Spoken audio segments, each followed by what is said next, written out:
कक्षा 5वीं और 8वीं की वार्षिक परीक्षा में अनुत्तीर्ण हुए छात्रों के लिए पुनर्मूल्यांकन की सुविधा प्रदान की गई है। RSKMP पोर्टल पर राज्य शिक्षा केंद्र द्वारा इसके लिए विधिवत आदेश भी जारी हुआ है। छात्रों के पुनर्मूल्यांकन हेतु जो छात्र अपनी उत्तर पुस्तिकाओं का पुनर्मूल्यांकन करवाना चाहते हैं, उन्हें लगता है कि वह किसी विषय में पास हो सकते थे लेकिन उन्हें अनुत्तीर्ण कर दिया गया है। यह त्रुटि बस पोर्टल पर उनके उपस्थित होते हुए भी परीक्षा में अनुपस्थित दर्ज कर दिया गया है, तो वह छात्र अपनी उत्तर पुस्तिकाओं का पुनर्मूल्यांकन करवा सकते हैं। इसके लिए राज्य शिक्षा केंद्र के RSKMP पोर्टल पर रीवैल्यूएशन रिक्वेस्ट से एक नया ऑप्शन लाइव हुआ है। इस पर हम किस प्रकार से कार्य करेंगे, छात्रों के पुनर्मूल्यांकन के आवेदन किस प्रकार से RSKMP पोर्टल पर सबमिट किया जाना है, इस प्रक्रिया को हम देखते हैं।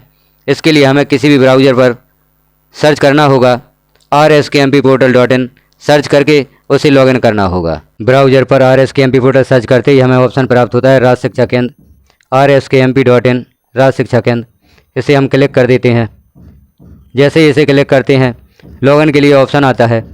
इसे लॉगिन करने के लिए शिक्षक की यूज़र ID या शाला प्रभारी की यूज़र ID, पासवर्ड, यहाँ पर user ID password, user ID में शिक्षक का यूनिक कोड होता है, पासवर्ड में शिक्षक या प्रभारी की जन्मतिथि से इसे लॉगिन करना होता है।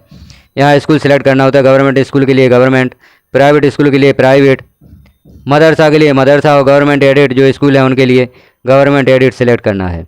यदि प्राइवेट स्कूल गवर्नमेंट पर लॉगिन करने का प्रयास करते हैं तो वह लॉगिन नहीं कर पाएंगे, अतः प्राइवेट स्कूल प्राइवेट सेलेक्ट करें और गवर्नमेंट स्कूल गवर्नमेंट सेलेक्ट करें। यहाँ कैप्चा फिल करके हम लॉगिन कर देते हैं तो हमारा पोर्टल लॉगिन हो जाता है। पोर्टल को लॉगिन करते ही हमें विभिन्न ऑप्शन यहाँ पर दिखाई देते हैं। चूँकि हमें 5-8 एग्ज़ाम 2023-24 में पुनर्मूल्यांकन देखना है तो हम क्लिक करते हैं 5-8 एग्ज़ाम 2023-24।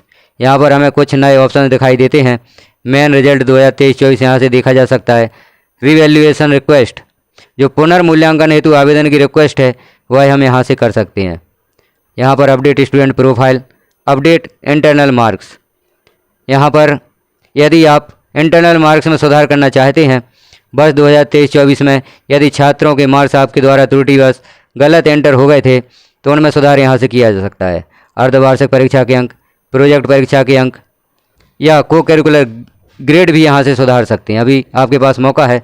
2023-24 की परीक्षा में यदि छात्र मुख्य परीक्षा में उत्तीर्ण हो गया है, अर्धवार्षिक या प्रोजेक्ट में अनुत्तीर्ण हो गया है, तो अभी आप छात्र के अर्धवार्षिक और प्रोजेक्ट के अंक यहाँ से सुधार सकते हैं। इन ऑप्शंस को क्लिक करके आप देख लें। यहाँ से हाफ ईयरली अंकों को सुधारा जा सकता है, यहाँ प्रोजेक्ट अंकों को सुधारा जा सकता है और यहाँ पर को करिकुलर ग्रेड को भी सुधारा जा सकता है।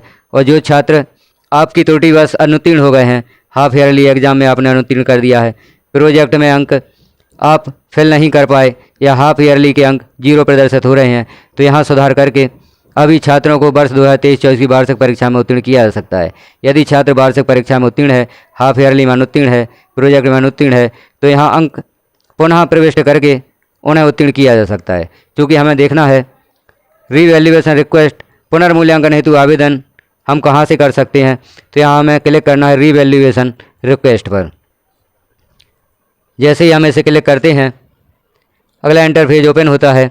यहाँ पर हम देख रहे हैं साला का यूडाइज कोड आपके, और यहाँ पर क्लास सेलेक्ट करना है जिस कक्षा के छात्रों का पुनर्मूल्यांकन करवाना चाहते हैं। यहाँ पुनर्मूल्यांकन हेतु सूची उन्हीं छात्रों की ओपन होती है जो छात्र अनुत्तीर्ण हैं। जो छात्र उत्तीर्ण हो चुके हैं वह छात्र यहाँ से पुनर्मूल्यांकन हेतु आवेदन नहीं कर सकते। सिर्फ उन्हीं छात्रों को पुनर्मूल्यांकन की सुविधा दी गई है जो छात्र वार्षिक परीक्षा में अनुत्तीर्ण हो गए हैं। तो यहाँ हम कक्षा सेलेक्ट करते हैं, कक्षा सेलेक्ट कर लेते हैं जैसे कक्षा 8, और यहाँ शो पर क्लिक कर देते हैं। जैसे ही शो पर क्लिक करते हैं तो यहाँ पर उन छात्रों की सूची ओपन हो जाती है जो वार्षिक परीक्षा में अनुत्तीर्ण हैं, और जो छात्र उत्तीर्ण हो चुके हैं उन छात्रों की सूची यहाँ पर ओपन नहीं होती। अब हमें देखना है कि यह छात्र या जिन छात्रों की सूची यहाँ पर उपलब्ध हुई है वह कितने विषयों में अनुत्तीर्ण हैं और कितने विषयों में वह पुनर्मूल्यांकन का आवेदन करना चाहते हैं। तो छात्र के नाम के सामने समस्त जानकारी दी गई है और यहाँ अप्लाई का एक ऑप्शन दिया गया है जिसमें एरो का चिन्ह बना है। तो जैसे हम पुनर्मूल्यांकन हेतु आवेदन सबमिट करना चाहते हैं तो इस एरो पर क्लिक कर देते हैं। जैसे ही एरो पर क्लिक करते हैं यहाँ पर जानकारी ओपन होती है। छात्र की समग्र आईडी है, छात्र का नाम है, पिता का नाम है, माँ का नाम है, और यहाँ पर सब्जेक्ट डिटेल, इसका एक सब्जेक्ट ओपन हो रहा है विज्ञान। यह छात्र विज्ञान में अनुत्तीर्ण है। अब यदि छात्र चाहता है कि हमें पुनर्मूल्यांकन हेतु आवेदन करना है तो इस पर क्लिक कर देते हैं। क्लिक करके अप्लाई जैसे ही क्लिक करते हैं छात्र का आवेदन पुनर्मूल्यांकन हेतु सबमिट हो जाता है।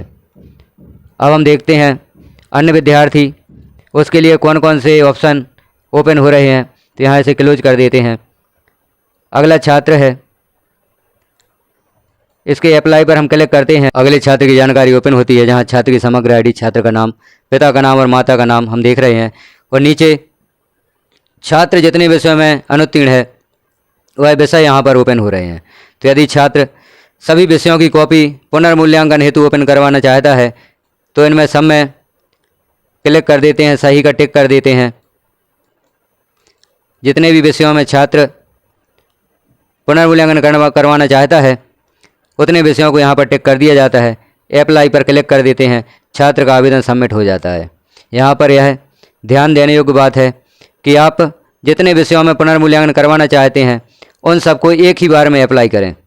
यदि आप 2 विषय यहाँ पर टिक करके अप्लाई कर देते हैं, फिर उसके बाद आप चाहते हैं कि अन्य विषयों में भी पुनर्मूल्यांकन करवाना चाहते हैं, तो यह सुविधा आपको उपलब्ध नहीं होगी।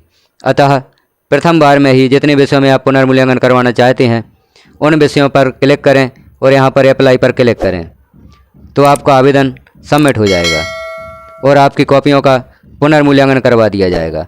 अब हम इसे क्लोज करते हैं। किसी अन्य छात्र की जानकारी भी देख लेते हैं और अन्य छात्र के कौन कौन से विषय ओपन होती हैं। जितने विषय यहाँ पर ओपन हो रहे हैं छात्र उतने विषयों में अनुत्तीर्ण है और उन विषयों का पुनर्मूल्यांकन करवा सकता है। यहाँ पर छात्र से संबंधित जानकारी ओपन हुई है।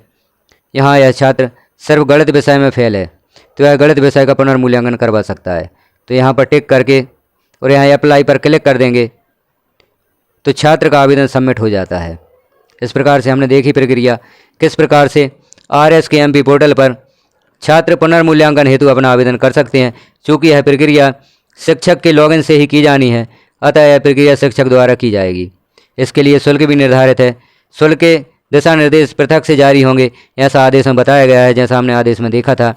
तो आप शुल्क को ध्यान में रखते हुए छात्रों के पुनर्मूल्यांकन के विषय सबमिट करें और छात्रों का पुनर्मूल्यांकन करवाएं। यदि छात्र उत्तीर्ण होने की स्थिति में था, उसके कुछ अंक कम थे या छात्र को लगता है कि उसने उत्तर पुस्तिका में लिखा था लेकिन त्रुटिवश उसको अंक प्रदान नहीं किए गए हैं, तो उसके लिए वह पुनर्मूल्यांकन कर सकता है। छात्र अपना आवेदन अपने विद्यालय के माध्यम से सबमिट करवा सकता है। शिक्षक भी छात्रों को सूचित करें कि पुनर्मूल्यांकन हेतु अवसर प्राप्त हुआ है। यदि आप पुनर्मूल्यांकन करवाना चाहते हैं तो विद्यालय से संपर्क करें और जिन जिन विषयों में आप पुनर्मूल्यांकन करवाना चाहते हैं उन विषयों की जानकारी दें। शिक्षक द्वारा पुनर्मूल्यांकन हेतु आपके विषय सबमिट किए जाएंगे। इस प्रकार से हमें पुनर्मूल्यांकन हेतु आवेदन सबमिट करने की प्रक्रिया को संपन्न करना है। सभी शिक्षक साथी ध्यान से देखें और चैनल को सब्सक्राइब जरूर करें, क्योंकि इस प्रकार की जानकारियाँ आपको इस चैनल पर उपलब्ध रहेंगी। जो भी शासन द्वारा आदेश निर्देश जारी होते हैं सर्वप्रथम आपको इस चैनल के द्वारा सूचना प्राप्त हो सकेगी। वीडियो को लाइक करें, अन्य साथियों तक शेयर करें ताकि यह जानकारी सभी साथियों तक पहुंच सके और वह पुनर्मूल्यांकन हेतु आवेदन सबमिट करने की प्रक्रिया को पूर्ण कर सकें। वीडियो को पूरा देखने के लिए धन्यवाद।